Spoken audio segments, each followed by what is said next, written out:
it's Schiavone here, and I'm going to interrupt these two slapdicks to thank everyone who listens to WHW each week. And thanks to all of you who have bought a t-shirt at lowestrules.com. Remember, with every shirt purchased, Tony will eventually call you to thank you for the purchase. So make sure when you see no caller ID, pick up. Could be one of those dumbass robocalls, but it could also be him. He will call, we promise, eventually. Lots of shirts to choose from at lowestrules.com. My favorite, the Lowest Rules shirt. Or you may want to get the low-key Big Hog, which I know firsthand has nothing to do with Tony. Or the Bill's Glass Bottom Boat Tours, which is sick. Plus, suckers got to know. Damn, I'm good. And that one's mine. And hashtag NFLTG. Damn, I'm good. Also, there is the new popular Slapdick Nation and the ever-popular Tommy Young. You say it like this. Tommy Young. I'll let you handle that. Remember, all t-shirts from lowestrules.com are part of the Pro Wrestling Tees, and we thank you for making our store one of the most popular out there. So, log on to lowestrules.com this week and be part of the fun.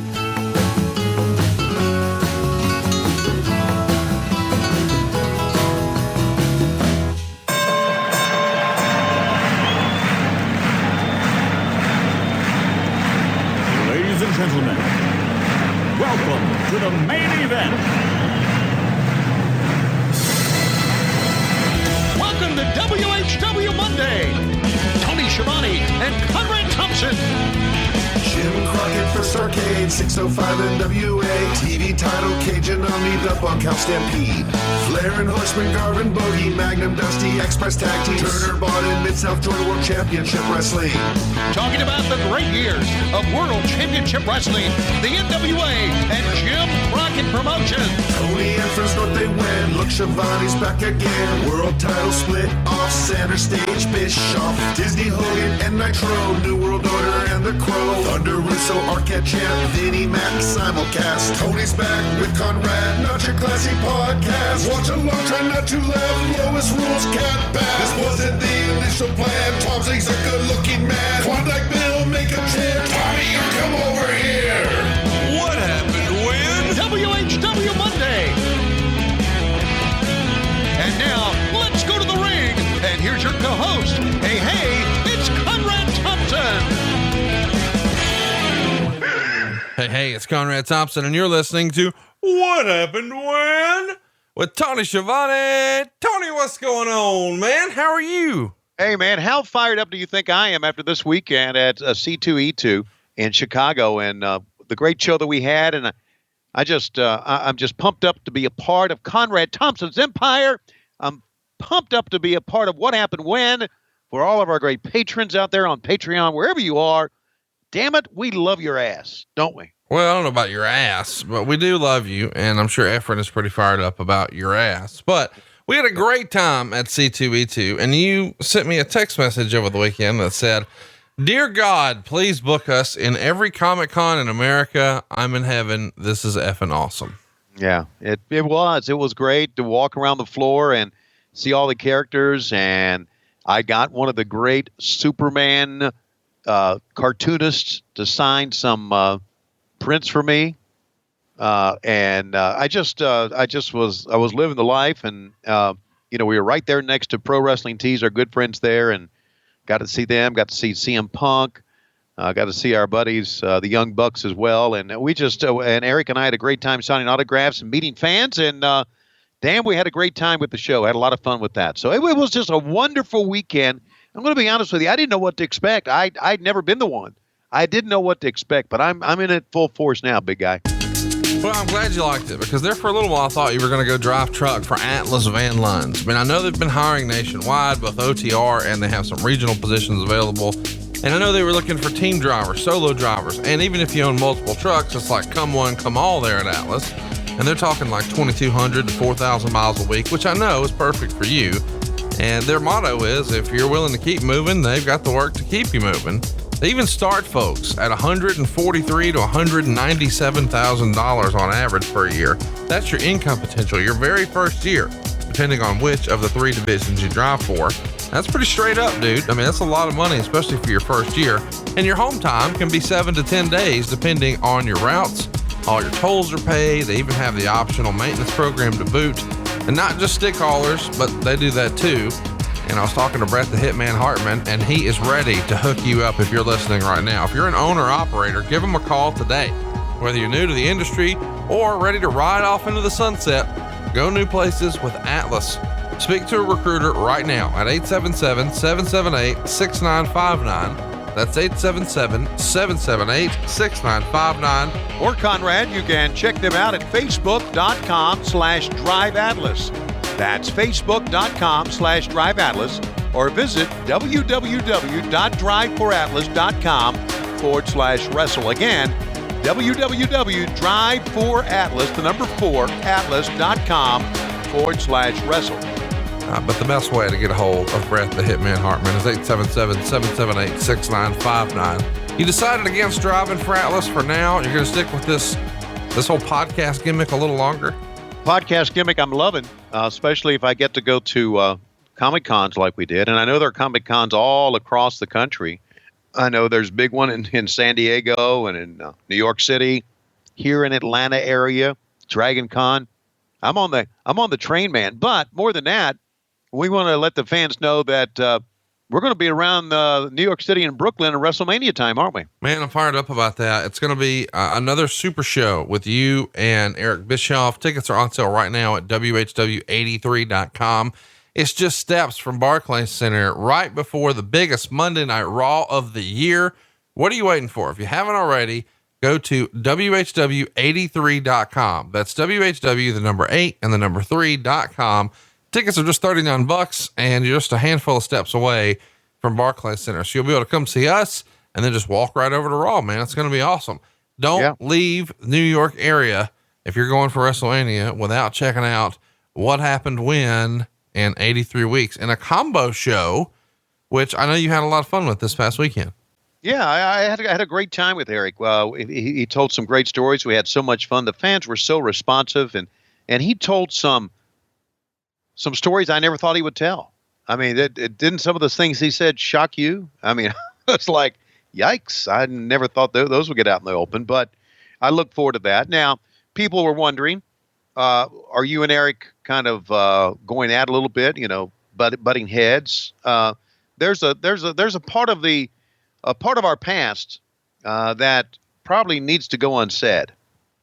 But if he wants to bring it up, I'm not going to back down at all. I'll dive right in. So I went into this thing with Eric thinking, does he want to mix it up? I mean, physically I can't mix it up because he's a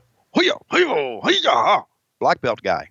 But if he wanted to mix up verbally, I'm ready to go. So if he'd like to get into it in Brooklyn, by the way, the name of the place where we're going to be is Littlefield, which is at 635 Sackett Street in Brooklyn. Where we're going to do our show. But if he wants to mix it up, Conrad, me, I ain't go back down from shit, man. Well, I'm excited about that. And I'm also excited that you've accepted the challenge today. We're going to watch along a very special Monday Night Nitro, getting your way back machines. And let's talk about the Nitro from 19 years ago today. If you're listening on Wednesday, it went down on March 27th, 2000. It's the Spring Break 2000 episode, which is kind of fun. But this is an interesting show because this is really the last one before you guys took a week to just show clips. And then you returned where both Bischoff and Vince Russo were sort of hitting the reset button on WCW. So it's a weird time where this is really the last solely written by Vince Russo, but he's got the chains and shackles on from Standards and Practices. Next week is a clip show. The following week, it's the sort of reset button for WCW where all the champions drop their belts. So fire up Nitro number 236 on the WWE Network. And speaking of WWE, this week's episode of What Happened When is brought to you by WWE Supercard Season 5. Step into the squared circle with rectangular cards. WWE Supercard is the collectible card battle enjoyed by millions and millions of WWE fans, featuring your favorite WWE superstars, legends, and more.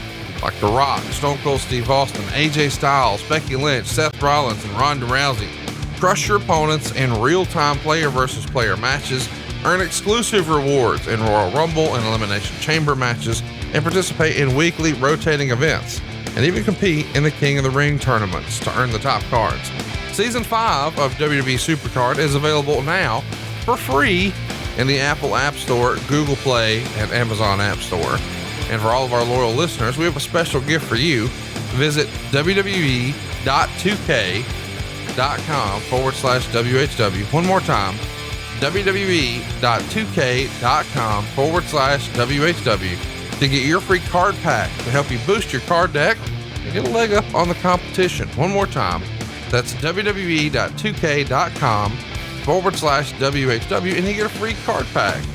This is fun, man. I know you're into this, and you've played it over the weekend. Yeah. You're having fun with this, right? I'm digging it, man. I dig anything that has to do with the information age and being able to use your phone and having a player versus player match. I'm one of those guys, and I'm really into WWE Supercard Season 5. You know, The Rock's in it. Stone Cold Steve Austin's in it. It's just, it's a lot of fun. So, again, it's www.2k.com/WHW. Get a free card pack. How about that? And you can boost your card deck with that free pack you get from us. Well, listen, let's get fired up. Let's get going here on what happened when. Number 236 for Nitro. If you're like me and you're watching on your computer, you can simply go to shows and then Vault and then WCW Monday Nitro and then the year 2000. Nitro number 236. Do you think Lois is awake and sober? Can we get her to give us a countdown? She's not only awake and sober, she is so excited her husband's back after being 4 days in Chicago. Oh, I can tell. Yeah. So let's bring in Lois and see how excited she is about having me back. All right, Tony. I'll give you your countdown under one condition. You never wear that mask again. That Batman mask looks ridiculous on an old man. That mask you got at C2E2, never wear it again. You want your countdown?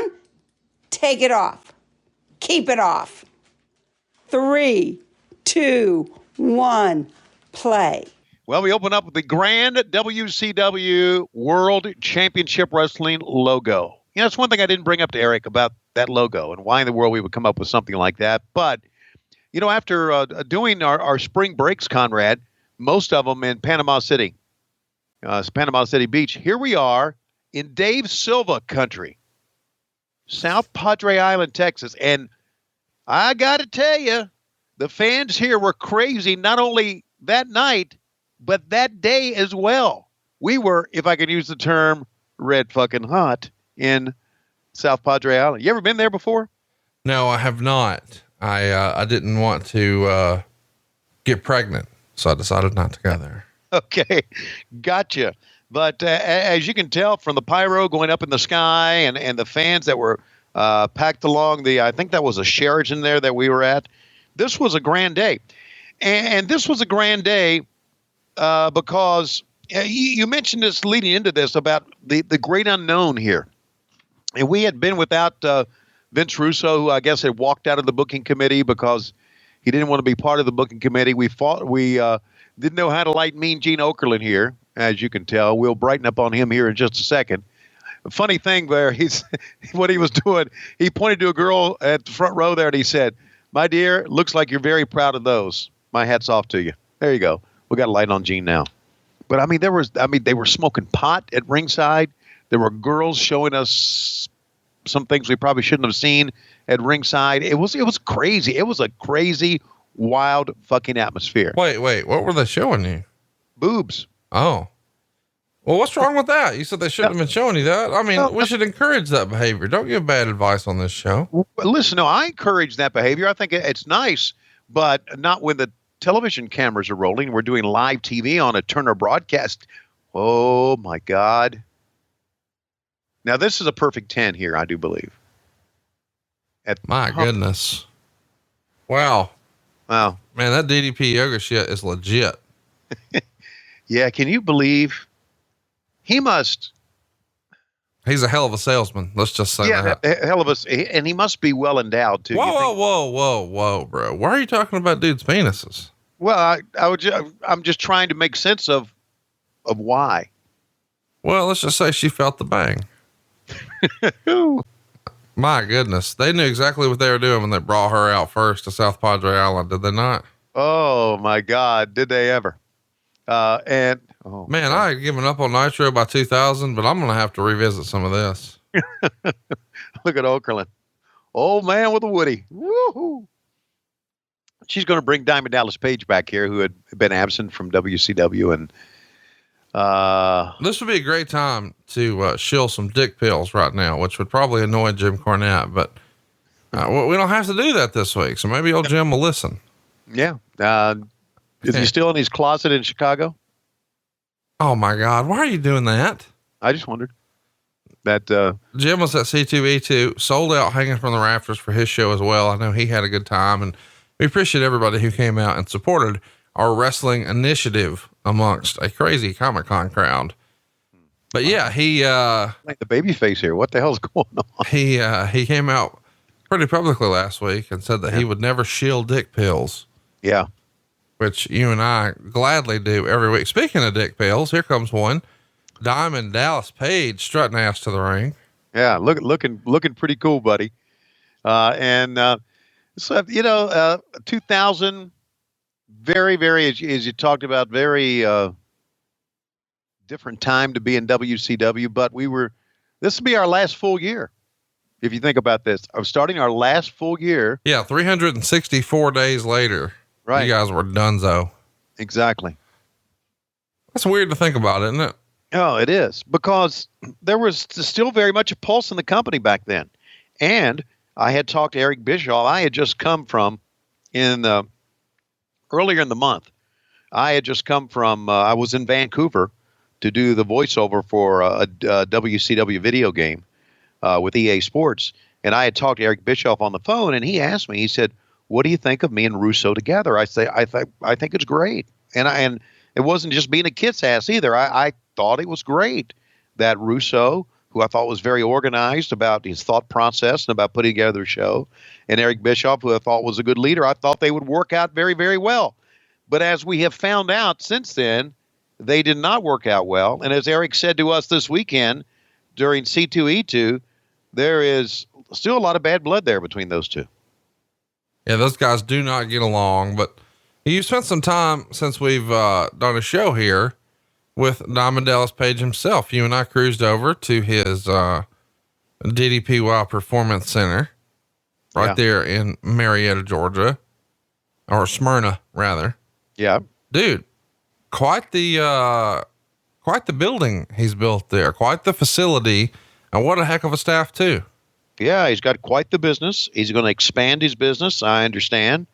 And we met, his daughters work with him, and it's he's doing it right. And since that time, Paige has been in touch with me because I've had back problems throughout my life, and I was telling him he and I got together and talked, and he said, "I want to help you out with your back problems." I said, "Okay."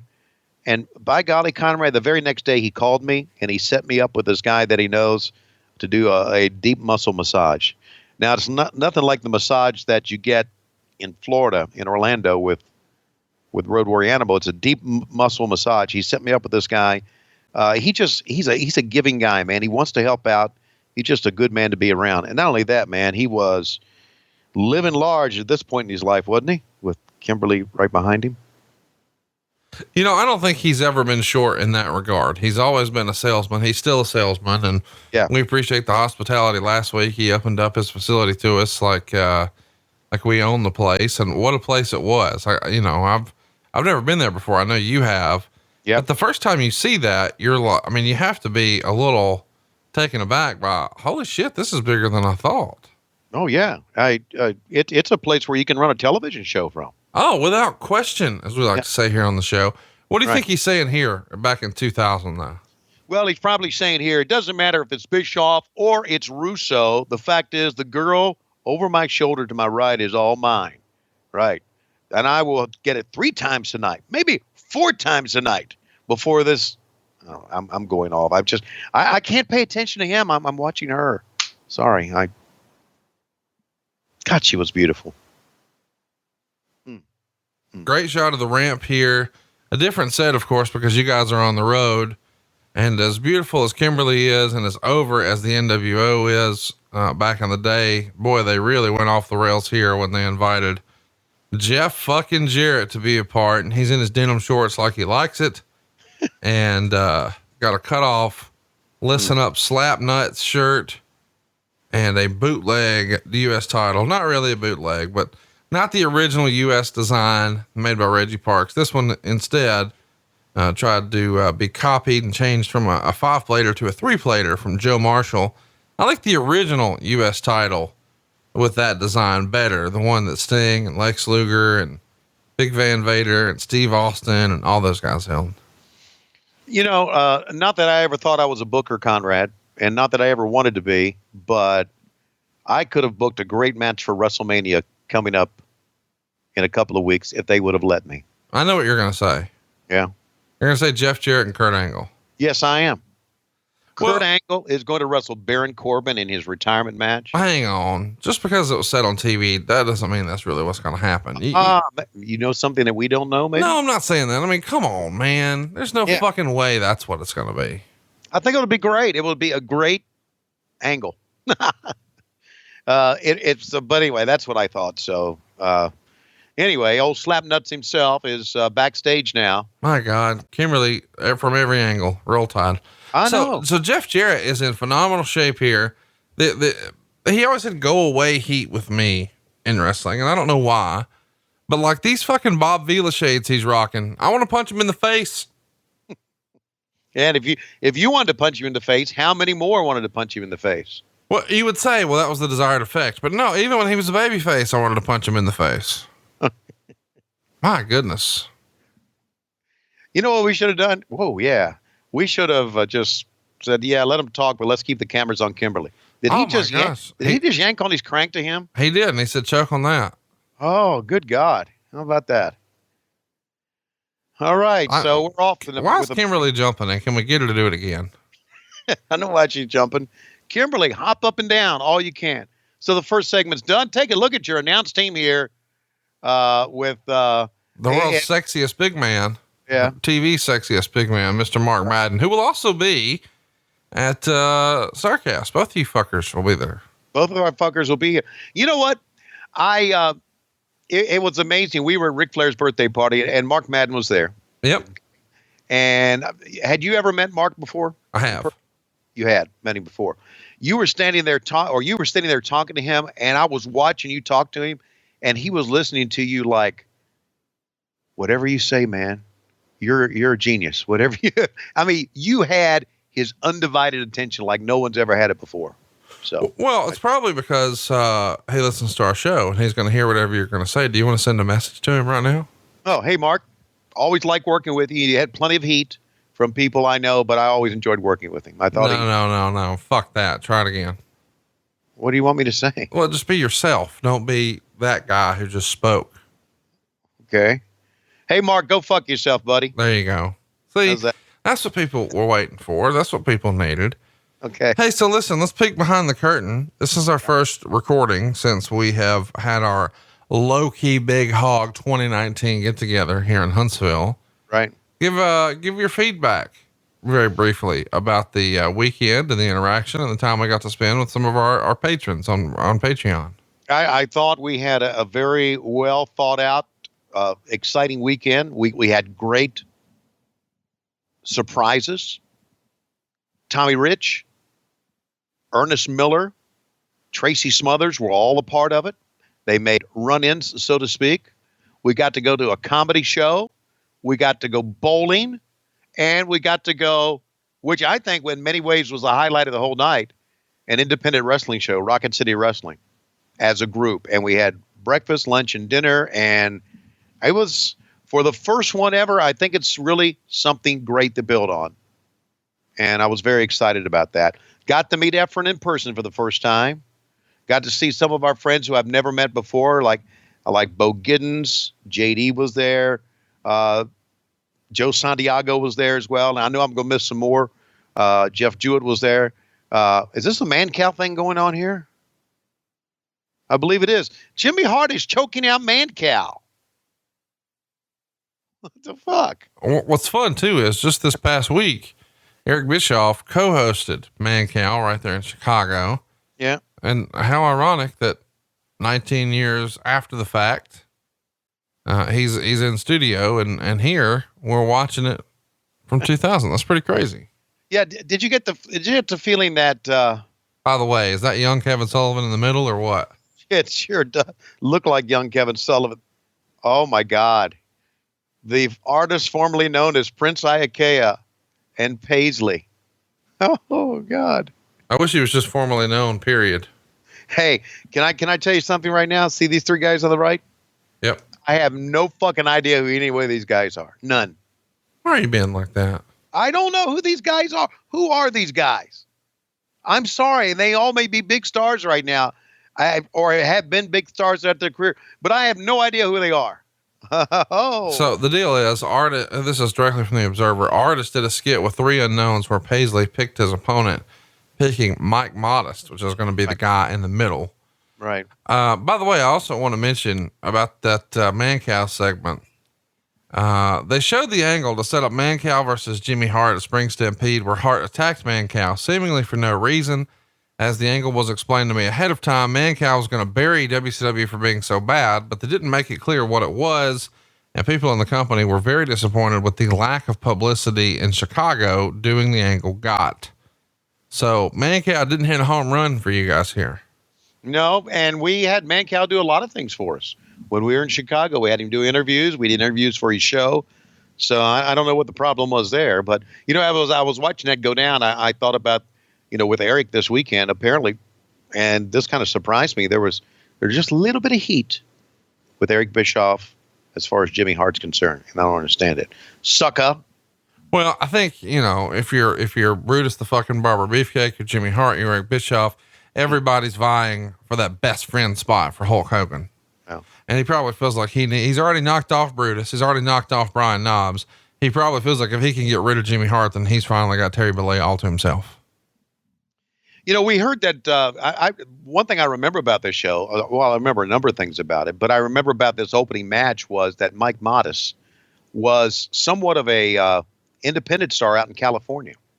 Yeah. He actually appeared in the movie Beyond the Mat, which I know is not really your deal, but right. he was in that. And, anyway. Yeah.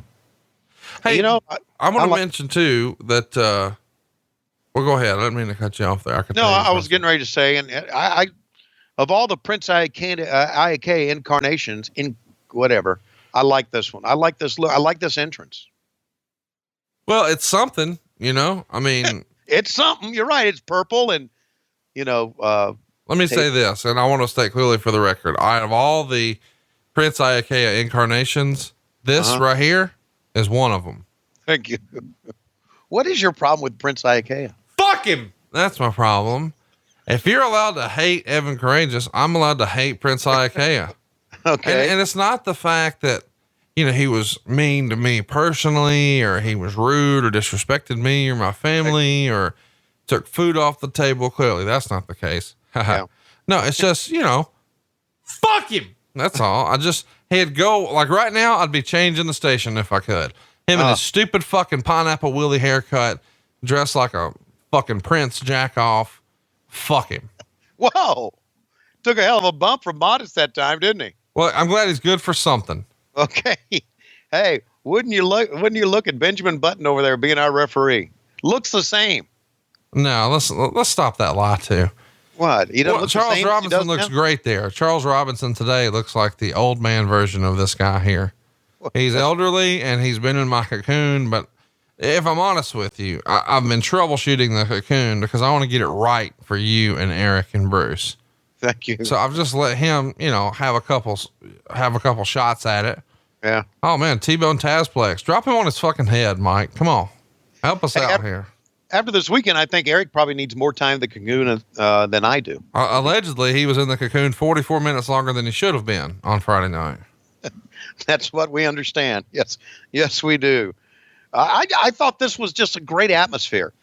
Did you hear the story about the, and I guess we can bring it up when we see Buff later on the show, which is another one of your favorites. Did you ever hear the story about the the wet T-shirt contest that happened and got everybody in trouble? Yes, but tell everybody listening. Well, I understand that it not only became a wet T-shirt contest, it became a wet T-shirt contest and became a topless contest.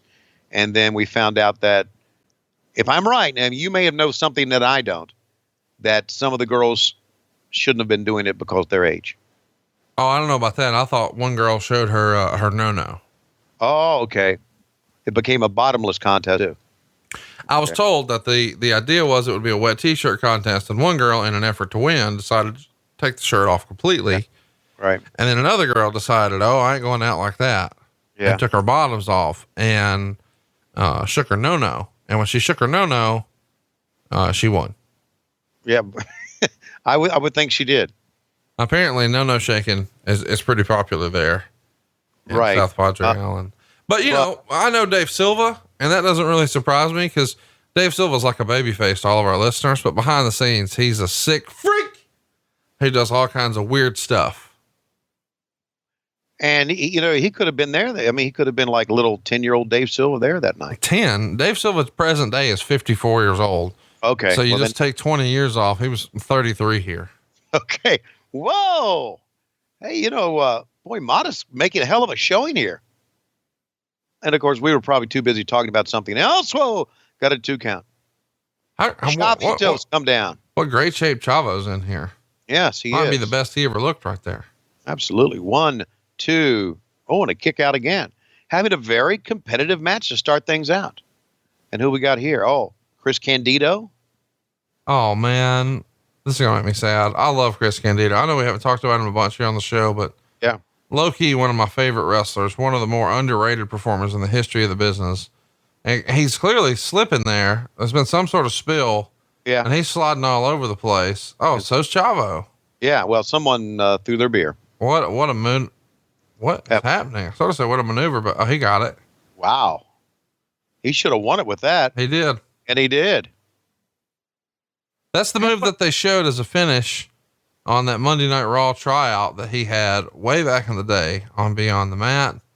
And somebody in the back said, oh, I'm stealing it. Huh. And he wound up making it on TV with it. Good for him. So Chavito brawling to the back with Chris Candido. Now they're going through the sand. Boy, I have an idea where this is going. And you're losing your mind here. Oh my God. What have we just seen? What is going on? They were throwing beer. They had to clean up the beer. They were smoking their dope. And look at, man, we were overselling this thing, weren't we? As only we could do. Where's the, I wish I was watching Raw sign. There was one in there earlier. There was a famous sign in that behind us. But this was a location we'd never been before and never would go back to again. Oh my God. The Harris brothers here to talk about Nazism and the Third Reich. Go ahead. Okay. Let me tell you something, little boy. Here I've got on my left hand, on my left arm, I've got a steel pipe. And I'm going to take this steel pipe and I'm going to make sure that the Third Reich rises again. Heil! Heil! Heil! Why do we let these guys do an interview? I mean, they were legitimate badasses, but they were terrible interviewers. They got 3 bald fucks. 3 bald fucks doing a fucking interview. One shorter than the other. One of the 3 is dead. We'll be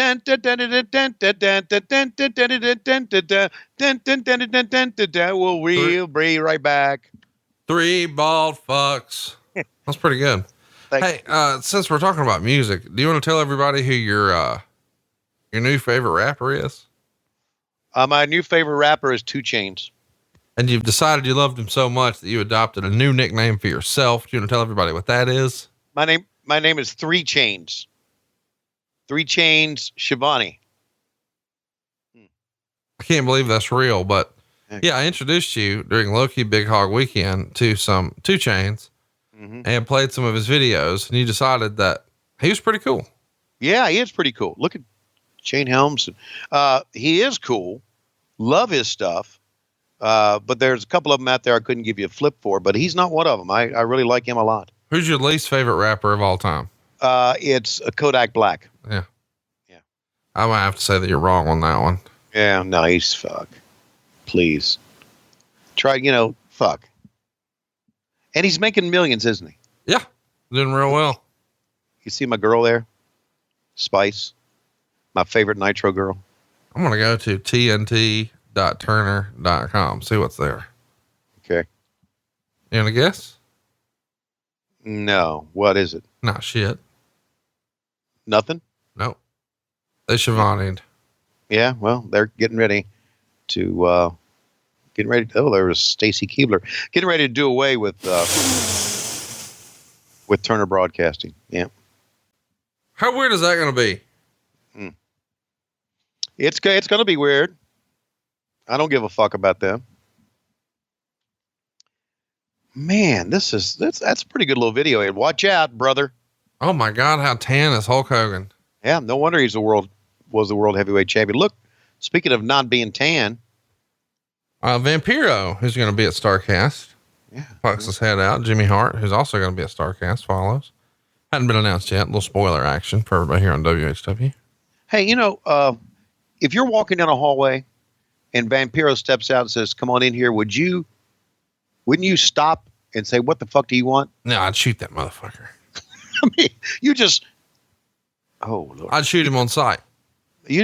But they walked out. They walked back there with him, like as if to say, "Okay, yeah, sure, we're coming back." Yeah. If everybody watching was thinking what we're thinking, can we all agree? Fuck Billy Kidman.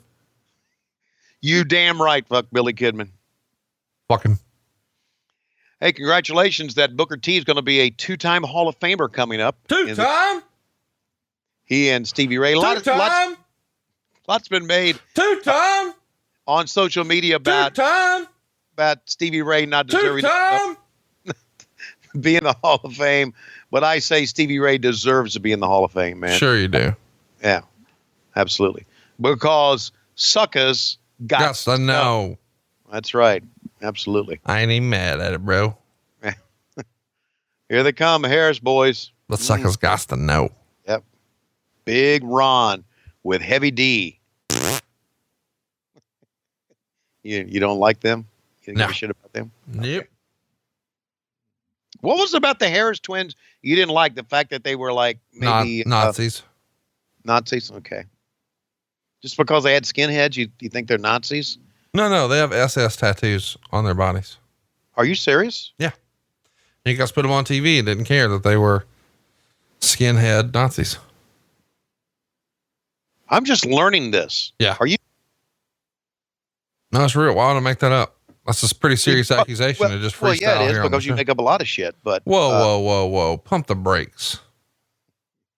You make up a lot of shit about me sometimes. Okay. So, well, you know what? Let's make up another one then. You two are Nazi.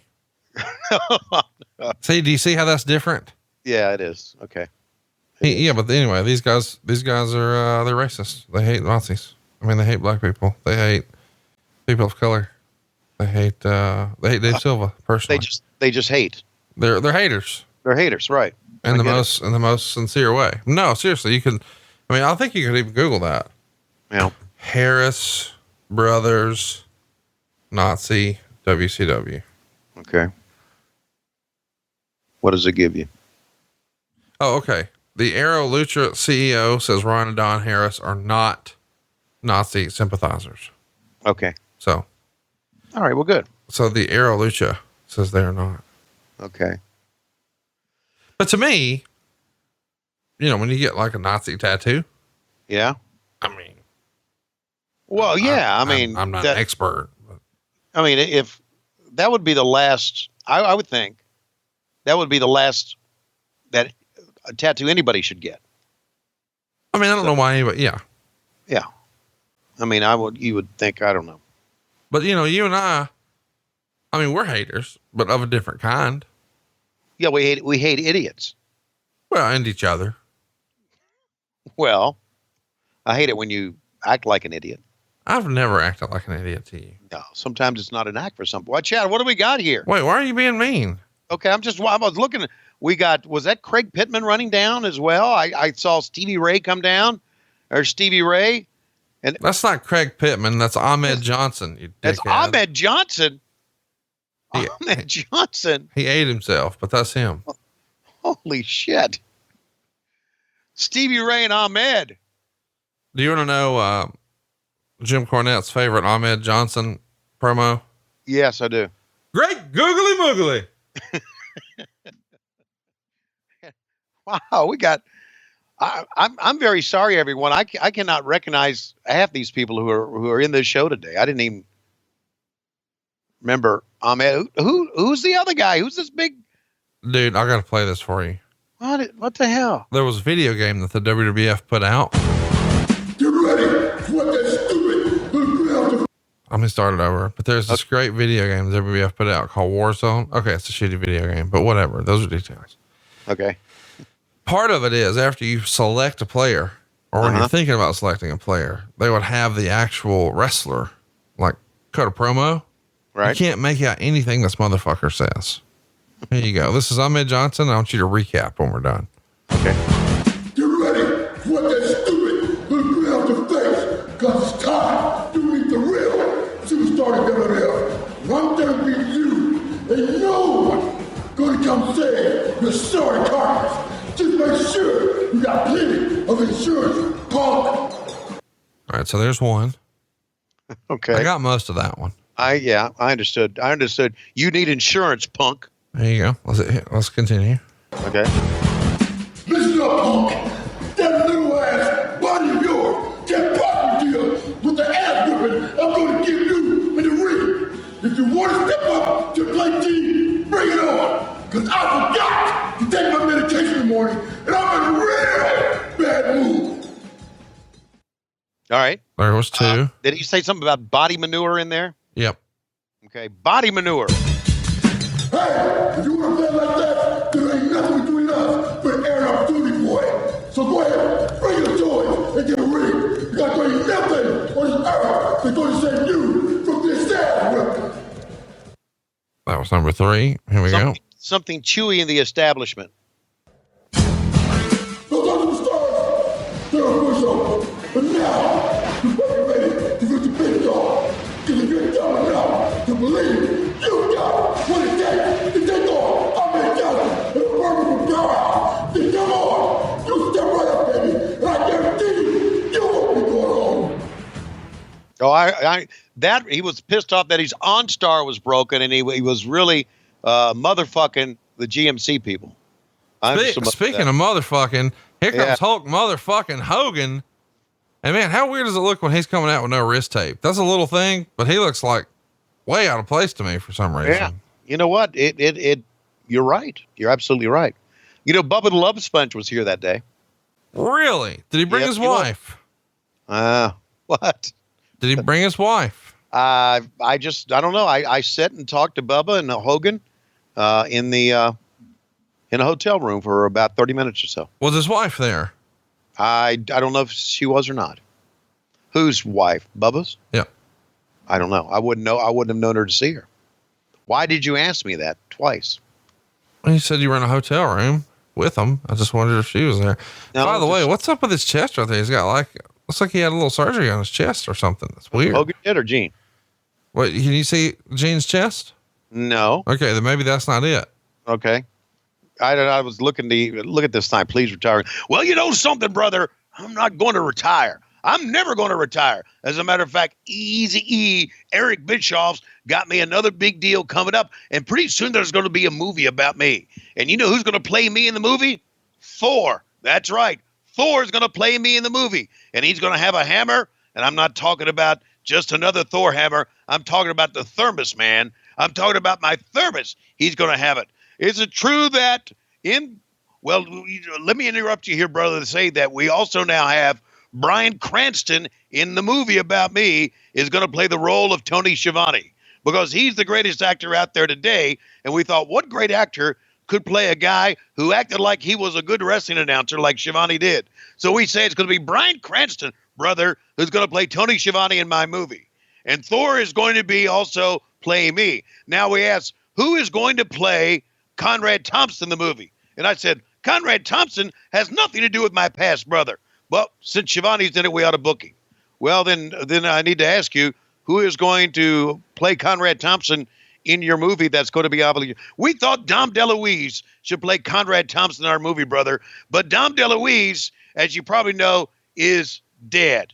And what we need somebody alive to be able to play Conrad Thompson. So we're still looking, we're still trying to cast that. So if you have any idea who you want to play Conrad Thompson in our movie, or who you'd like to play Bruce Pritchard in our movie, or who you'd like to play Eric Bischoff in our movie, let us know. Now, wait a minute. You've got all those characters in your movies, and who's going to play me? I mean, I look around, I don't see anybody here that looks like me, but is there anybody who could, would you take a look at those moves? Well, brother, I know you want to find out who's going to play you in my movie, but right now, I'm too busy looking at all the boobage that's around. That's right, I said the word boobage around here at South Padre Island. Because here's the fact, man, that this movie is going to talk about Hulkster when he was young. This movie is going to talk about the beach bum before he became the big Hollywood star that he is now. This movie is going to take the real life Terry Bollea. How do you pronounce his name? Terry Bollea. And wait a minute. Hold on a second. You mean we're not going to talk about Hulk Hogan, who made millions of dollars, who became a star in the WWE? We are going to talk about the kid who was the beach bum before you became wrestling. That's right, brother. Here's the deal. Before I became beach bum, I had this friend of mine, he had Leslie, and he carried my pot everywhere with me, all right? And so I told Ed one day, I said, whenever we get a chance to make it big, I'll make all the money, you carry all the weed. And Ed said, whatever you want to do, just get me booked on top. And guess what? Here in WCW, we got him booked on top. How about that for a fucking rip? Now, where was? Oh, I was talking about that Thor was going to play me in my movie. That's right, one of the great Hollywood actors of all time. You mean the guy that played the dumbass in the remake of Ghostbusters going to play you? Forget that movie, Gene. That movie sucked, and he played just a dumbass. I'm talking about the guy who played Thor in those 3 Thor movies. Certainly a cool motherfucker who's just like me. And all these millions of Hulkamaniacs out there realize that I'm the one that they're doing a movie about. Would you quit looking at the girls and their boobs and quit punting and start looking at me here? Because I like to say, what you going to do when the Hulk Hogan movie runs wild on Netflix and Bryan Cranston plays Tony Schiavone, brother? Do you have the scoop here? Is Bryan Cranston really in the movie? No. Okay. No. You know that the dude who directed Hangover is the director, Phillips. And you know that the guy who put together A Star Is Born, one of your favorite actors and mine, he's the other producer with Eric Bischoff. Right. Bradley Cooper. Yeah. Yeah, that's great. No, I look at this. Boy, that scares me. Doesn't it scare you, the wall? No, that's one wall that they'll never get over. Well, no, I just say that because my daughter, Laurie, who is a big movie buff and a big television, big time, she said, Dad, you need to have Bryan Cranston play you in the movie. I said, honey, I don't think they'll have him in my, but I was just trying to put it out there. And I said something to Eric Bischoff about it too this weekend. No, you didn't. Oh yeah, I did. You said, have Bryan Cranston play me. Yep. God damn. We gotta have a talk. Why? That's the fucking most Mickey Mark thing I've ever had you say out loud. Well, I'm just embarrassed to know you a little. Speaking of embarrassing, take a look at these 4 goofs. That's right. Even the goof holding the microphone. Oh my God. Johnny the Bull, Big Vito, and Glenn Bullshit Gilberty. Gilberty. What I want to know is what's a guy like you running a shoe show in Las Vegas about? Why you? What the fuck? Why would you run it when I've got more on the ball than most every you motherfuckers would have? Do me another gee. Go ahead. That's always the interview asks. Good. Who's watching this one? No. Oh, the Nazis uprising. There they go. How did you not know those dudes were Nazis till today? I didn't know that. Did you see that? Did you see that behind, apparently something behind the door? Are we going to have a match, for God's sake? No, we're just talking, man. Oh, fuck. Here we go. Okay. Are these the Jung Dragons? These are the young dragons. And there's Evan Courageous and 3 Count, and out they go. And the young dragons take the dots and leave with them. That pissed me off, wouldn't it? Leave with my fucking dot. Oh, we got a schmoz. Johnny the Bull and Big Vito. Who would have guessed? Who would have taken the schmoz? Yeah. Ninja Turtle this motherfucker. Down you go. Okay? Go get old Commentary Ninja and come back and see us. Here we go. Double team.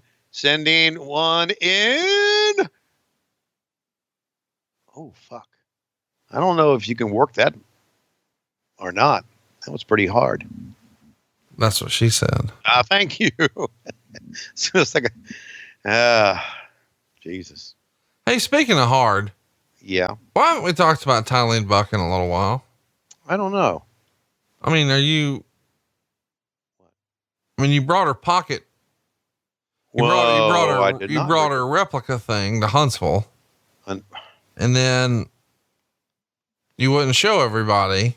A replica thing in Huntsville. And Cassio had a whole theory as to why you wouldn't show it. Cause I thought it was funny when Eric Rottencrotch, and by the way, that's his real name, sent you, her replica area. Yeah. And you said you were going to bring it, and then you refused to show it. And Cassio has a whole theory that maybe that thing was, not clean. Worn out. Okay. First of all, I didn't bring it because you guys said, well, bring it with you. And I'd already left. I was in Nashville, Tennessee doing other things. And then you guys got all huffy about it. And you said, well, have Lois put it in a damn pack and or box or something and ship it to you. Now, can you imagine going up to Lois? Hey, Lois, hey, would you come to my room and get Tylene Buck's pussy and put it in the box and send it to me? Hang on now. I mean, wouldn't that have been a great conversation? What the fuck else was she doing? Well, no. Well, no, the answer is nothing to that. But then what's the problem? It would just be kind of an awkward conversation. Awkward for who? For me. Why? When the fuck did you start caring what Lois thought? But you don't tell your wife to go upstairs and get somebody's pussy put in a box.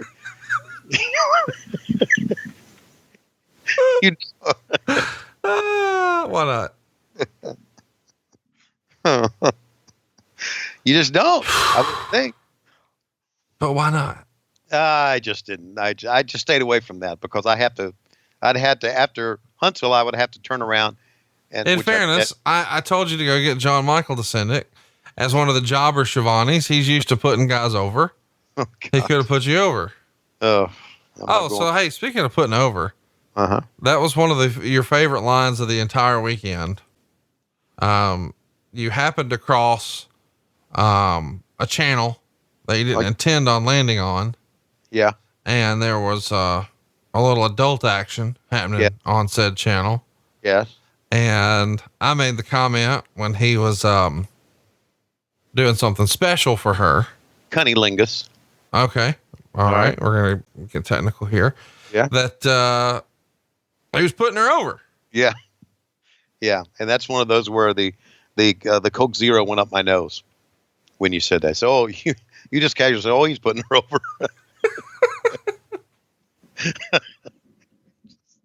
Just casually said it.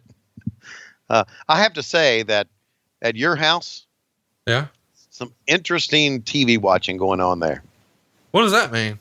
It just is. I mean, that's where I found out about 2 Chainz.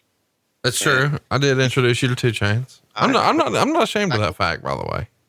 Right. And just interesting. Very interesting. It's also where you first were introduced to Kodak Black. Yeah. That's right. Why are you sleeping on Kodak? I'm sleeping on Kodak because if he can make $1 million with music, any motherfucker can. Okay. There are good, talented rappers out there who know what the hell they're doing. He ain't one of them. Boy, that's hurtful. And plus he's a Florida Gator, and that's double trouble. And look at this. The Young Dragons on Gilder Birdie 1, and that's it. That's over. The Young Dragons are winners. Uh-oh, here come the World Tag Team Champs. Oh, man. Didn't Asians and Nazis get along during World War II? So this is kind of odd. What are you saying right now out loud? I was just wondering. Whoa. If they are the Nazis you say they are. Well, listen, But here's the deal. I've never asked them. I'm just saying allegedly they had this tattoo. Let's just bring Ric Flair in. Look at Rick, man. Look, it's sunburn. We walk Sting through a tent with Vampiro.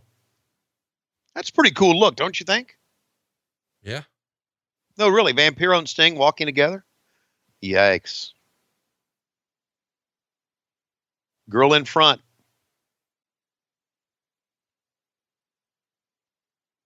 Was Spice. Melissa. You're a big fan of her. Oh, yeah. Yeah. No, she had, Melissa, and I'm sure she still does, had the most contagious smile. Whenever she'd smile, everybody would smile. And so you see, you thought I was going to talk about TNA there, didn't you? Tits and ass.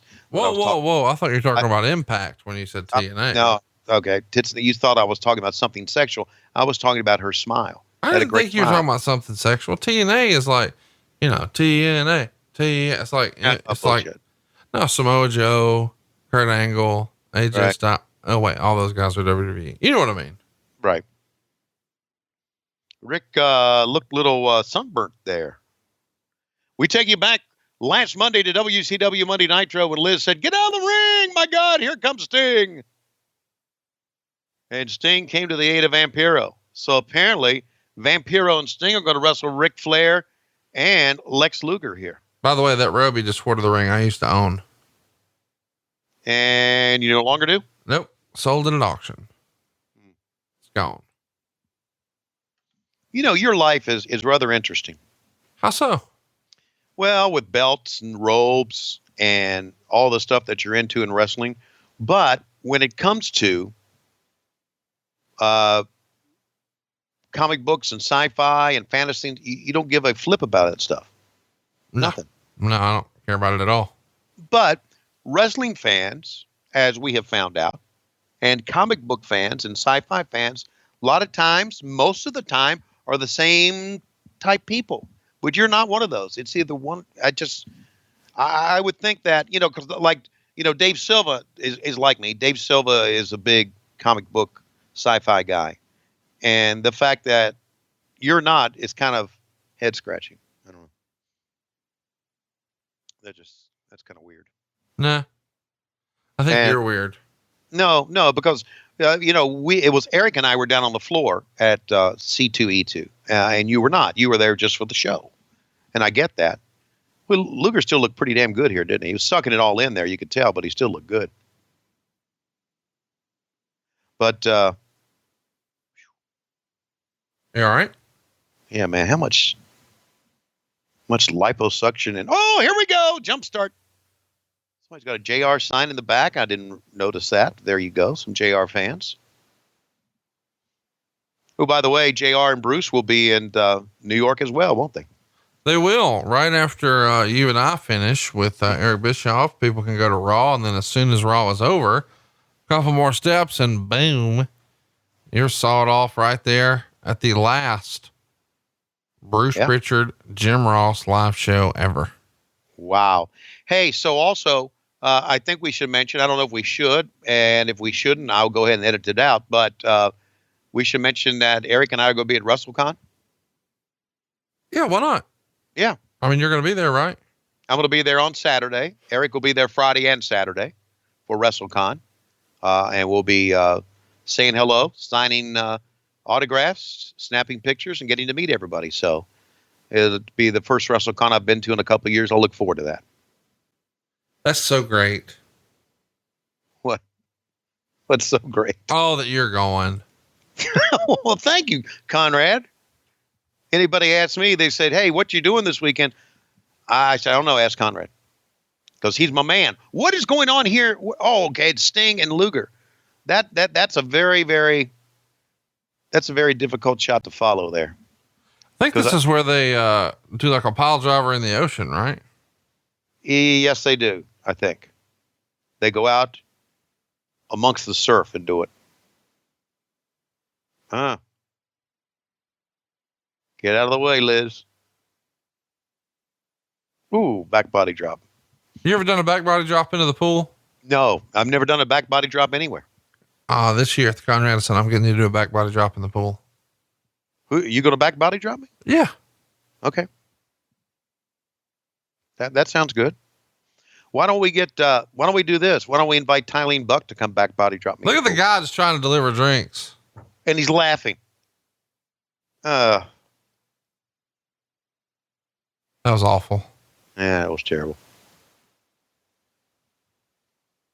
You think we can arrange that? Yeah. Okay. Oh. Flair doesn't know what to do with Vampiro. It's rare that Flair has a bad match. This is on that list. Yeah. How about Lex started to throw him in and then just sort of gave up midway through, and Sting followed through, just threw himself into the stucco. What? Oh, Liz hit him with a pizza pan. Oh my God. What is that? Dip? No, it's like pudding. Pudding. Oh, he put his own face in the nachos. and rubbed it in. He rubbed his own face in it. My God. This is the worst show ever. Well, no, it's not, but it's up there. I would agree with that. This is not a good show. Bro, if he puts him in the nachos, and then the pudding, he should put him in the pudding. Well, listen, Russo wasn't there that day. I'm trying to make light of the silliness, but I'll stop. Let's just be very serious. Miss Elizabeth has passed away. Lex Luger is no longer in this physical condition. Sting has been born again. Charles Robinson bathes in a cocoon. He's still on SmackDown. Here, we're getting ready to see the pile driver in the surf. He's covered in pudding. He's covered in pudding. It looks like he was watching channel 599 on DirecTV. Something went horribly awry. Watch out! Surfboard! Surfboard! Surfboard! Another one. Where are you at on the Beyonce surfboard song? Never heard it. What do you mean? Never heard it. You don't need to play it for me either. I'd take your word for it. Why are you being like that? Because I don't want to hear it. I feel like you're saying mean things. No, I'm not saying I don't want to hear it. Last time you wanted me to listen to a song, we played some 2 Chainz and it was cool. Then you played some Kodak Black and it wasn't cool. So the last time you played music for me, it wasn't cool. And I would just rather call a guy with a white face and a guy covered in pudding battling in the beach. All right, I know you don't want me to play it, but can I send you some of the lyrics and you try to sing them along or something? Yeah, that sounds good. You can do that. So you don't want to listen to it, but you want me to send you the lyrics so you can sing. Well, yeah, sometimes the lyrics are good. Okay. Well, check your inbox in just a minute and I'll send some surfboard lyrics to you. Whoa, there it is. Pile driver in the surf. 1, 2, 3. And this match is over. But of course, their partners, they didn't realize it, did they? Because they're still in the ring. Or are they? Or what? Yeah, see, they're still in the ring. Or were these 2 separate matches? Who knows? Who cares? It's over.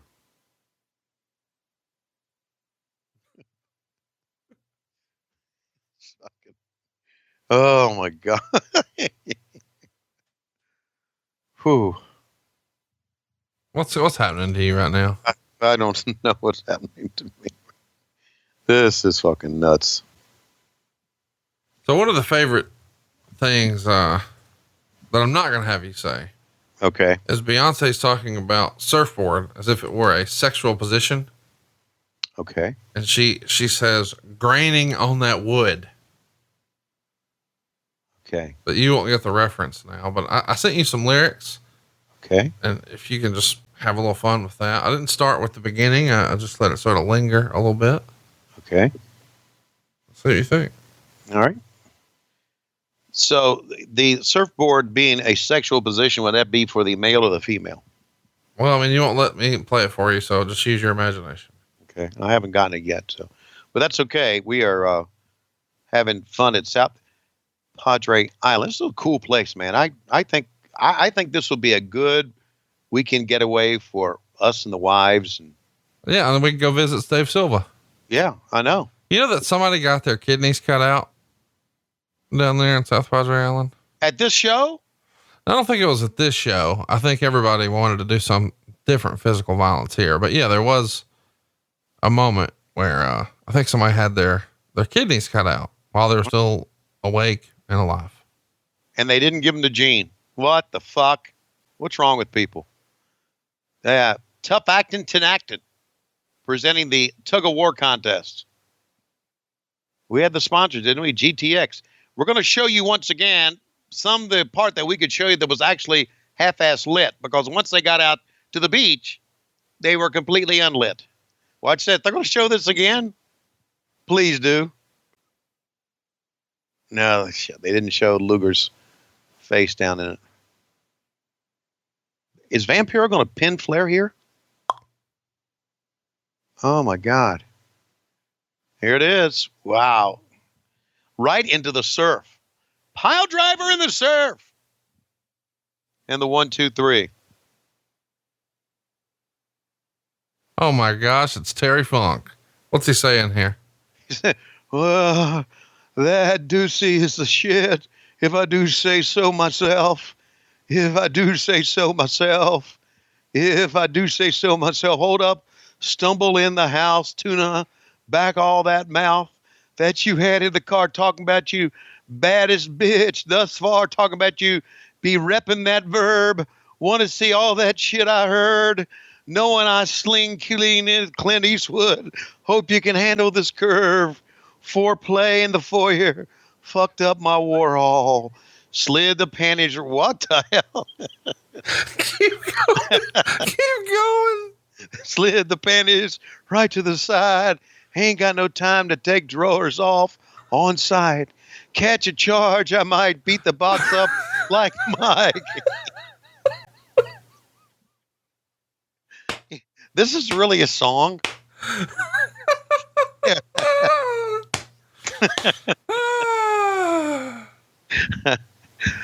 In 97, like Ming, I bite. I'm Mike Turner. Turn up, baby.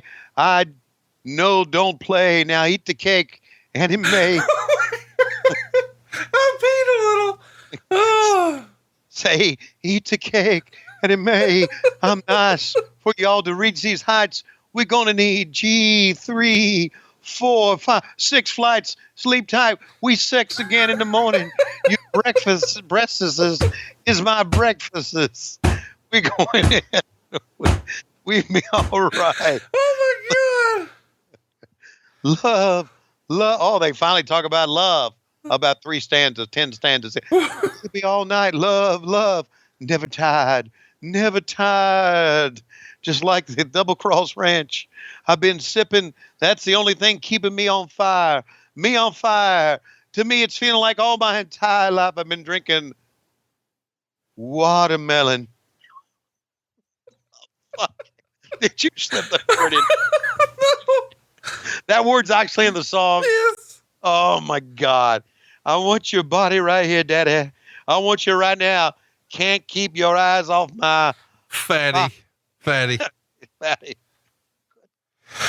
Dude, I'm gonna need you to tell everybody what you're gonna do in the morning and what your breakfast is. Yeah. What did you say? The chairman of WCW. What you gonna do in the morning? Okay. We sex again in the morning. Your breast is my breakfast. We go in. We be all night. Love. That's good. I just needed the breakfast line. What's that? My God, that breakfast line. By the way, La Parka going to be at Starrcast. Yeah. You think he's going to recognize you and try to hit you with a chair? I know. I don't know. Think he is or not. Laparca's a little bit larger than he used to be when you see him, but he's still he's changed his style. You know, he was very much of a high flying luchador, could do some stuff, but now he's a brawler. Basically, the Laparca that we've seen in MLW. And would you take a look at the size of Ming's afro? It's serious. It is, man. It's some work to be done on that. I would if I had been a wrestler, I would have never wanted to wrestle Ming because he was a sweetheart of a guy. But what happened is if you just did something wrong and made him mad? What would have happened? Well, he'd fucking eat you. That's right.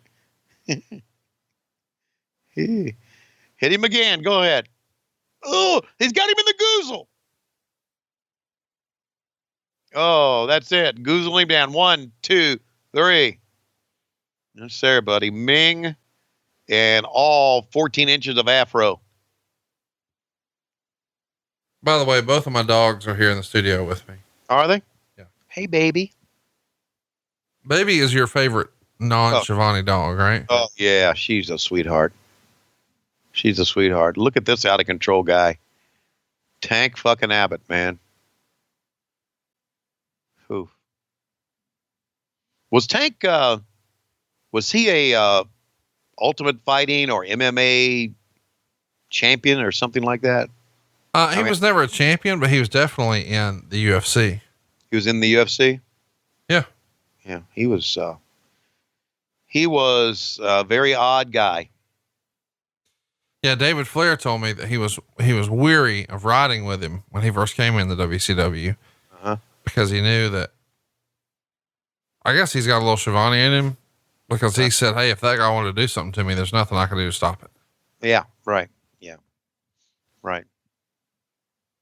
I guess, you know, that line, or what made me think of that story is this past weekend, you and I, when we were in Chicago, I said, hey man, let's go to dinner before the show. So we went to dinner and you wanted to go to a steakhouse. So we went to a really great steakhouse, had a great time, and I got to hang out with my trademark attorney. He's helped me make a lot of news lately, accidentally, Michael Dawkins. And anyway, while we're there or on the way there, you randomly just in the middle of the Uber ride, everything's quiet. You look over and you said, you know, about Efren, just randomly. I said, yeah. And he said, if he wanted to fuck me in the ass last weekend, I couldn't have stopped him. I thought it was the funniest Tony Schiavone line ever because it was a week prior. We haven't seen him. We haven't talked about him. He didn't come up in conversation. Everything's totally quiet. We're on our way to dinner. And it just crossed I don't know if it was because we were out of the house or what, but it just crossed your mind. Like, you know what? He's a big boy. He could have just took me to Pound Town and I couldn't have done anything about it. Well, I was just thinking about, you know, we had been chatting with Efren and I'd Skyped with him and been talking to him via email and I'd never seen him in person. And when you see Efren in person, you think, wow, he's a big guy. Right. And you know, my fear. So Sure. I don't know why they both kind of just hit my brain at the same time. And they did. And, yeah, I'm full of random things like that. Here he comes, Bill DeMott. No laughing matter. Humorous. Yes, this is before Misfits in Action, isn't it? Yes, it is. Misfits in Action was later on that year with General Erection. Huge erection. Huge erection. Is David Penzer going to be at Starrcast? I'd like to hope so. Okay.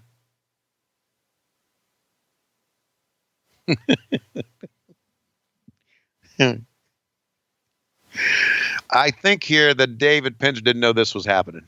Do you think he's talking about jelly donuts? Why would you bring that up? Well, because it happened when he was coach. Oh, that thing. That jelly donut thing. What did you think I was talking about? I don't know. I thought you were talking about maybe eat the cake, Annie Mae. So nice for y'all to reach these heights. We're going to need G3, 4, 5, 6 flights. Sleep tight. We sex again in the morning. Your breastises is my breakfasts. Alrighty. Terry Funk, man. Terry Funk and Ric Flair on the show together. Lex Luger's on the show. Sting. Pretty good talent here, would you say? Hulk Hogan. And then we're going to end it up with Hulk Hogan against the wall. How about that? How about that for a main event? It's back in the time when we said, well, it's Hogan. Let's just put him on the main event. It'll mean something. Dude, I kind of forgot that Terry Funk was on this show, but let me just tell you, I'm excited that he is. Yeah. Terry Funk is Bruce Pritchard's favorite wrestler, and he's probably top 5 for me. Oh, I agree. Absolutely, I agree. Just everything he did was just make it. It was entertaining. Yeah, Aaron, very good. I was getting ready to say could do no wrong, but everything he did was entertaining. Look at him, man. He's could hardly climb up there, but it didn't matter. He just pushed himself. Was it him that we talked about that Terry Funk had absolutely no cartilage between it and his knees? It had been worn down, it was just bone on bone. That's right. Good God. And that's why he walked the way he walked. I mean, imagine that. The cartilage is what cushions, one bone to the other at your knee joint. Look at this. And he would try something like, jeez. Going to try Hugh Morris's own move.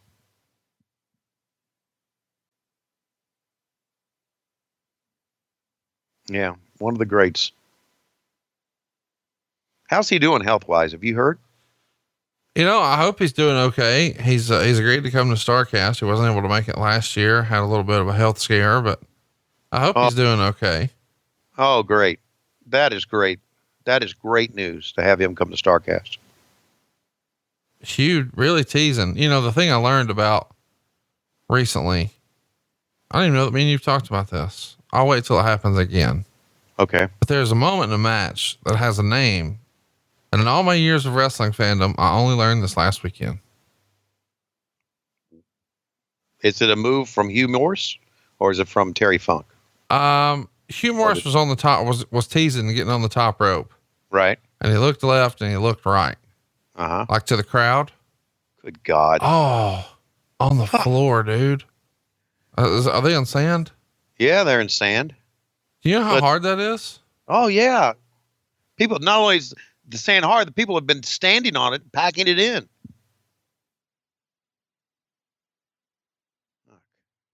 So the move, you look left, look right. What's the move? It's called a rat pivot. Yeah, you're making that up. No, I'm not.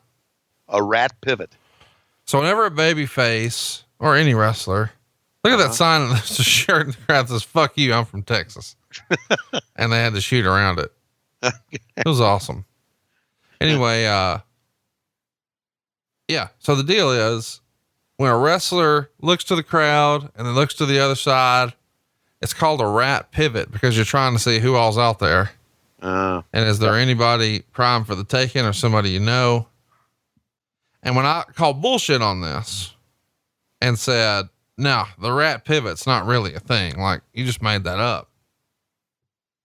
Said wrestler said to me, "Why do you think Ricky Steamboat sold to all 4 sides?"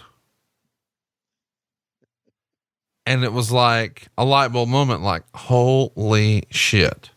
So then just to test it out, I asked a couple other guys, "Hey man, what's a rat pivot?" And they sent me pictures of when they were looking in the crowd. Wow. Rat pivot. I feel like I should play the NBC The More You Know logo. Why do you think Steamboat sold to all 4 sides? Ricky Morton, one of the world's best sellers, he was doing rat pivot the whole time. Oh my God. He was selling on either side of the ring. I thought he was trying to really sell, the pain and the impactfulness. Oh, here comes Dustin Rhodes. Yeah. Anyway, he was not. He was trying to see where the rat's at, and doing a rat pivot. See who was in the stands tonight. Mostly who they knew. That's what they were looking for. Here we go. No laughing matter. Dustin Rhodes had come in. Terry Funk and Natty with a chair. There it is.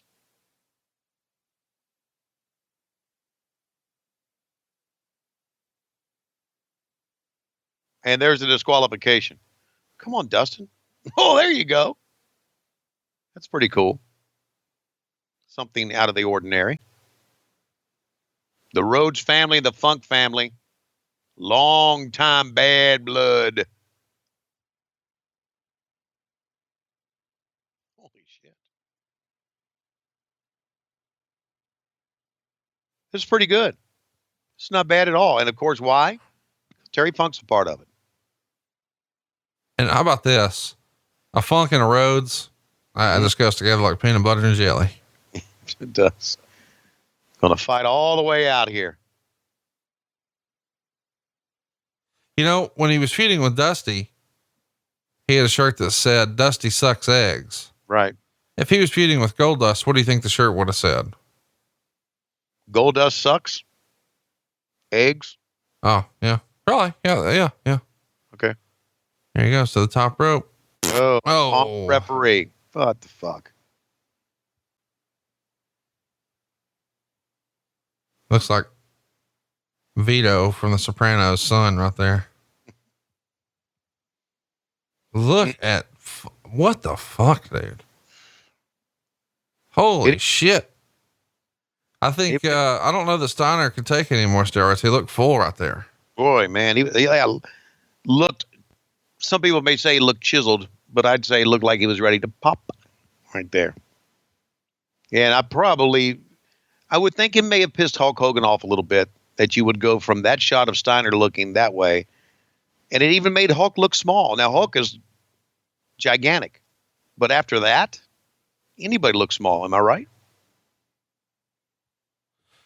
Yeah, that's fair. I mean, largest arms in the world used to be the real deal, but right after that Scott Steiner vignette, I don't know.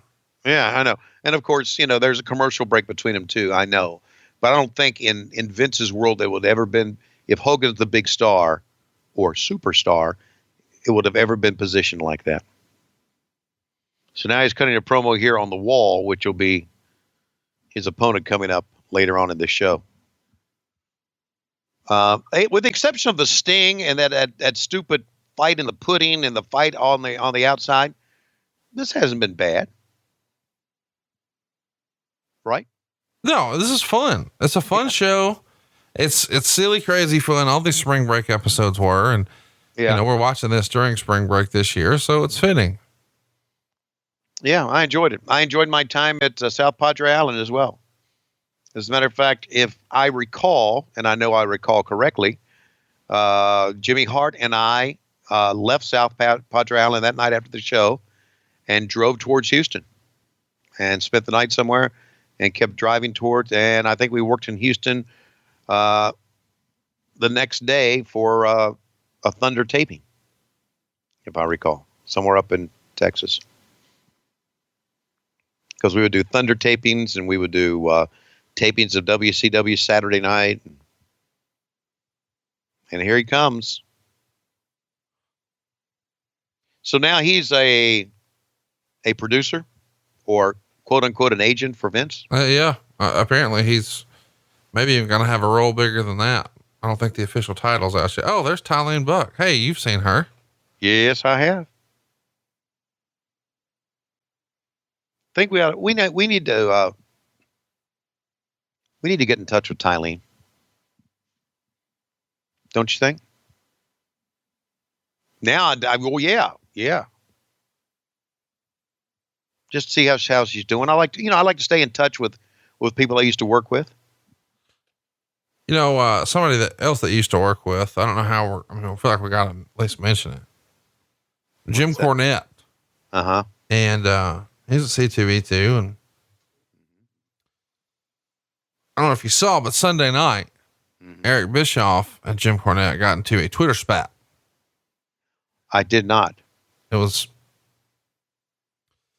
not pleasant. Wow. Twitter spats usually aren't. I have to go on Eric's feed and read that. Well, you should probably look at Jim's.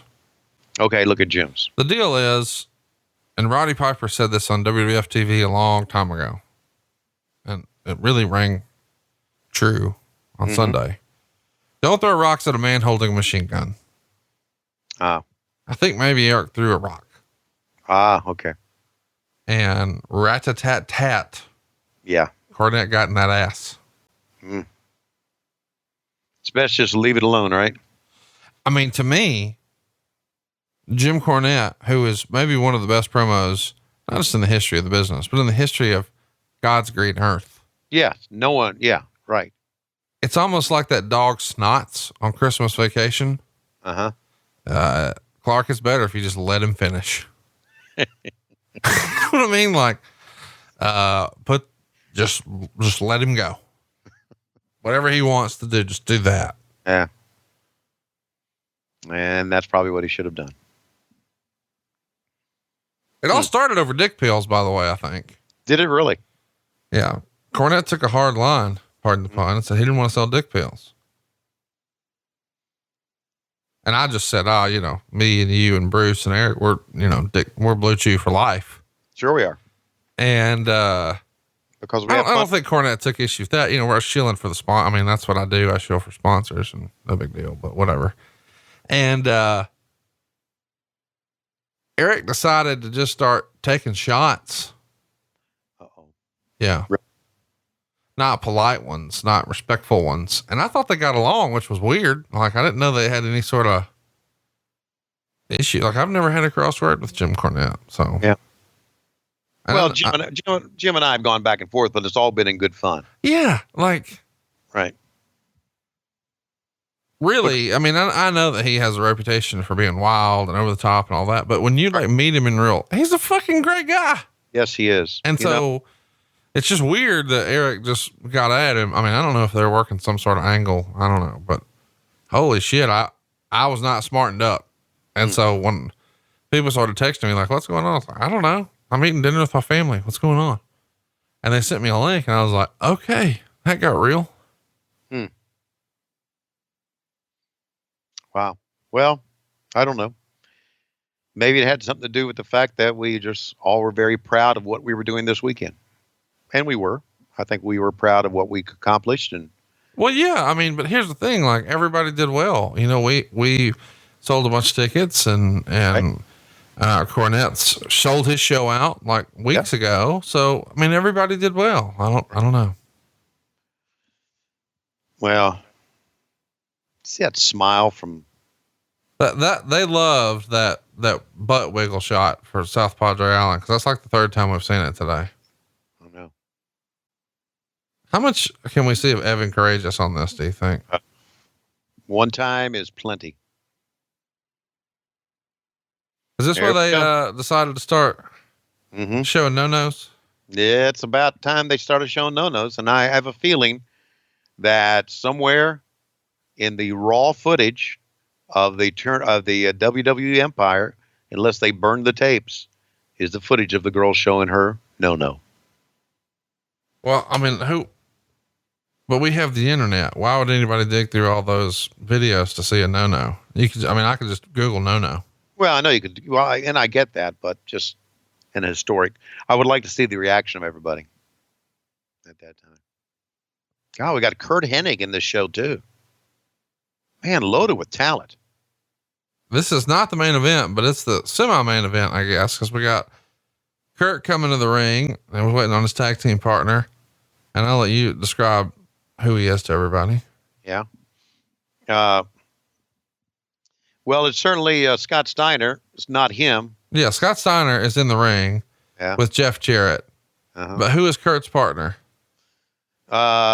He's trying to make a quick exit. Oh, here he is. It's Buff Bagwell. Buff the stuff. Buff is late because he had his bag being shored in the back.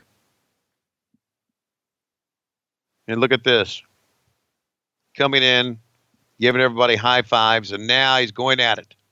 Hey, you know what? We did ask I guess we should tell everybody at part of our low key Big Hog get togethers. We had several run-ins from, names from wrestling past. And Sure. when we went to the Italian restaurant on Friday night, we had a run-in that interrupted our dinner that said, somebody say something about lasagna. And Wildfire Tommy Rich, the former NWA heavyweight champion, surprised everybody at the Italian family dinner. And then, the next day, while everybody's cutting promos, against the old TBS backdrop, wearing an old Ric Flair robe and sporting the big gold belt with you in your JCP jacket and a microphone, Ernest the Cat Miller popped in. And Ernest, as part of the Q&A, someone asked about a story we told here about Buff Bagwell and his, grooming habits. Right. And Ernest confirmed that, yeah, that sounds like something Buff would do. Right. Yeah. Which I was kind of shocked about. Yeah. That story was brought up to Ernest, and I thought Ernest would say, really? Nah, that couldn't happen. No way. That's what I assumed. I thought he would be like, dude, that's the dumbest thing I ever heard. But no, he went the other way with it. Yeah. So apparently it was common knowledge, or not surprising, that someone like Buff would let his own mother, which is surprising in itself. I mean, shocking in itself that he would let his mom do it, but it's surprising in itself that he would even have it done. I don't get that. I just don't get it. But that's just me. Boy, Scott Steiner, my God. How huge can a man be? Speaking of huge, Tylene's on the outside. What's her Twitter look like these days? Our Twitter? Hers. Her Twitter. I don't know. I'd like to. I'm going to just check in and see how things are going. Okay. And what's the Twitter for her? At the Tylene Buck. At the Tylene Buck. Oh, I'm going to need you to just go ahead and read that first tweet for everybody. Okay. I'll get to it here in a second. And, really looking forward to this. Yeah. You know, I kind of thought that, when we were trying to decide who would come out to our low key Big Hog event, I kind of thought maybe Tylene Buck. You going to read that tweet, Tony? Okay. Hang on. It's at the Tylene Buck. How long does this take? Okay. My replica vagina is craving to be roughed up.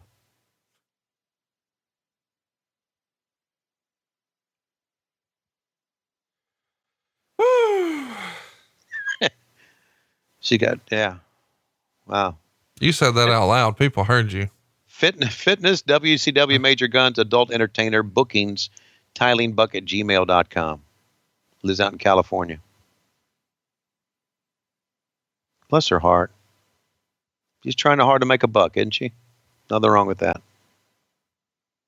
I have a feeling she's making some bucks. I have a feeling she is too.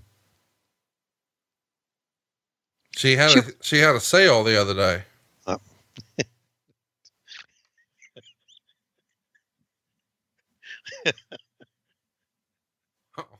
Why are you laughing? Just the way you said it, and the way it was kind of just put into this conversation here. She had a sale the other day. Well, it's true. She had 20% off panties and 20% off replica. Okay. I'm not gonna say the word, but okay. What's funny is when I look at her pictures, it looks like her panties are 100% off. Huh. Oh, well,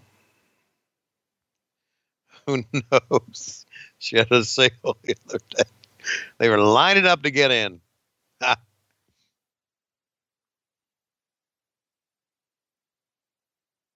Oh, what's Bagwell?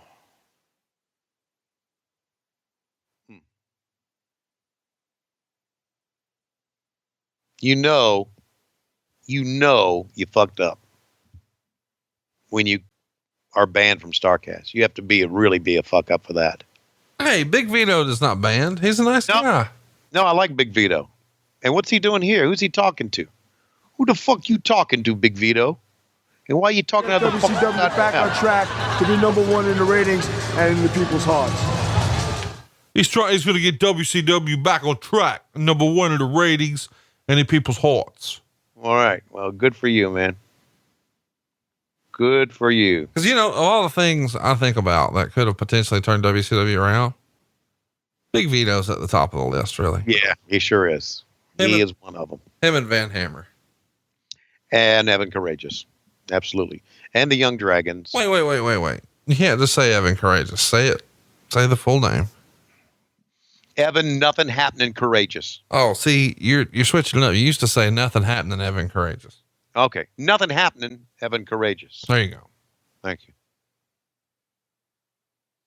I wonder where he is. I wonder why he hasn't come out of the woodwork to try to, I don't know. Here's a spoiler. At the low-key Big Hog get together in 2020, I'm going to have him do a run in and kick you in the fucking head. Yeah, bring his ass. See what's going on. See if he can get off the UPS truck. Or maybe he's a mailman in California somewhere. Or North Carolina. Whoa. Hell of a bump here. Hell of a gimmick bump, but still hell of a bump. Throwing Crowbar down. The wall, man. We're making him to a badass, and he's facing Hulk Hogan. I mean, got to be the biggest match in Wall's career, right? I would think so. He's American made. Da, da, da, da, da, da, da. I never did remember the song. I knew it was called American Made that he came out to for us. I always remember Rick Derringer's He is a Real American. I'm a Real American. Can I tell you that I had the first argument I ever had with Cody Rhodes was about which Hulk Hogan theme was better. I thought Real American was better, and he is not having it. He likes this one? Yeah, a lot better. Really? Yeah. Maybe some of our listeners don't remember what it sounded like. Here's the beginning. He's American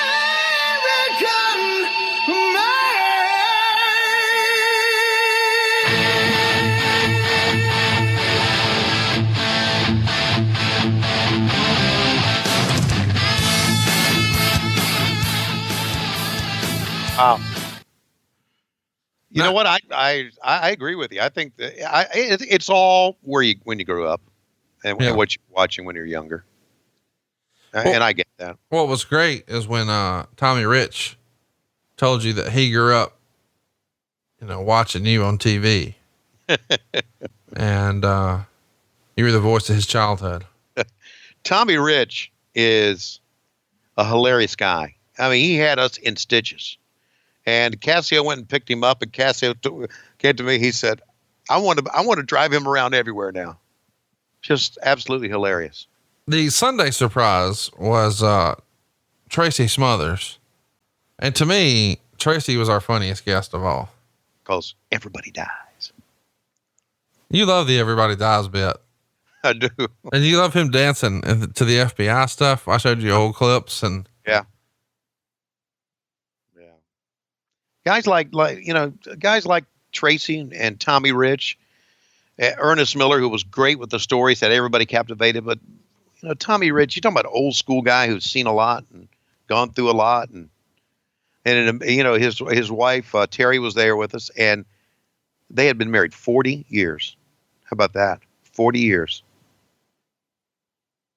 I expected, since Tommy had been in the business so long, that maybe he was on maybe his third wife or something. I didn't know, but they had been married 40 years, which tells me that they, through a lot of his career, they were married.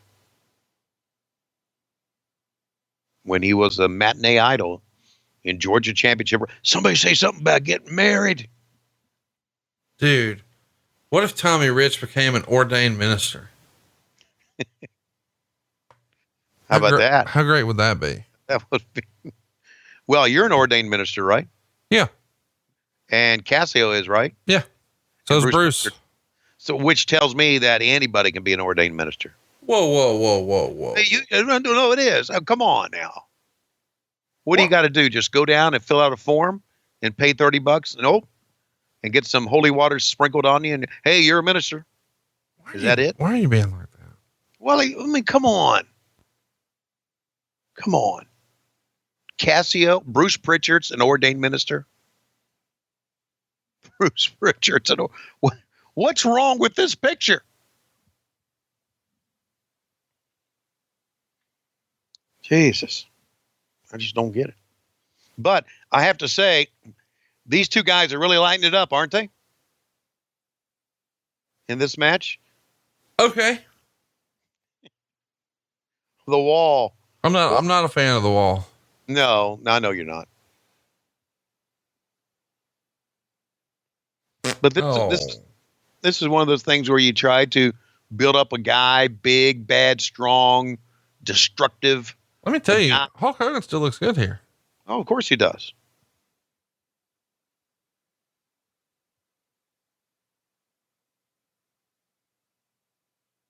That Hulk Hogan hair is iconic.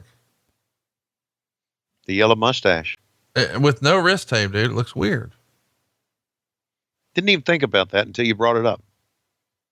I mean, I just keep looking at him like something's off, and it's just very obvious. Uh-oh, choke slam time. Hulk's talking to him. Get the cameras off. There you go. Oh, wow. Not a good choke slam. No, not good at all. Uh-oh. Turn around. Dave Silva in the audience says, turn around, man. Let me tell you, one of the funniest things that happened at Low-Key Big Hog weekend is when we went to Rocket City Wrestling, and Cassio Kid was furious at our friend, Doug Markham, who was a referee for them, because whenever Doug would turn his back, the heels would start doing dastardly things. Right. And Cassio at the top of his lungs would yell, turn around, Doug! Doug! Doug, he's cheating! Turn around, Doug! That was great. Good time had by all. Oh my God, he came back up. He came back up. After he hulked up, after he walked around the circle, the Wall came right back up. By the way, in August, Rocket City Wrestling is doing a little convention here in Huntsville. Really? So they're going to bring in names from the past. Bruce came last year. Are you interested in coming this year? No, I don't think so. Just because you don't like Huntsville. What if I told you people would be dressed up like anime? Calling for the bell. No, what kind of fucking crazy ass finish is this? Vampiro and Hogan together?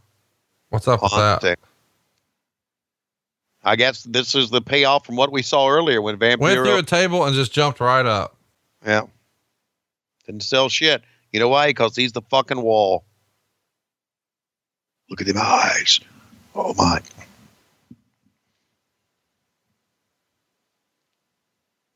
I mean, he just went through the table and jumped up like nothing happened.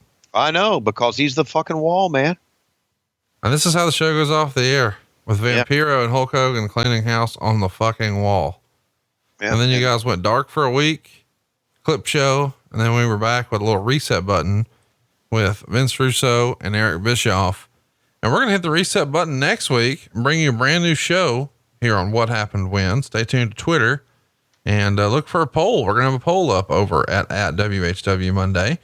He is at Tony Schiavone 24 and I am at Hey, it's Conrad, and we are out of time according to my clock here, Tony.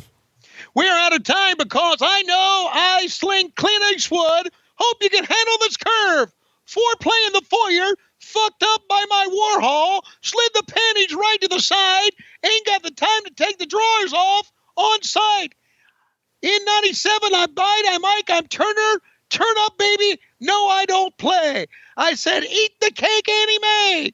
We 6 again in the morning. Your breakfast is my breakfast. And we're out of time. See you next week on What Happened When. We're on the MLW Radio Network as well as on Patron.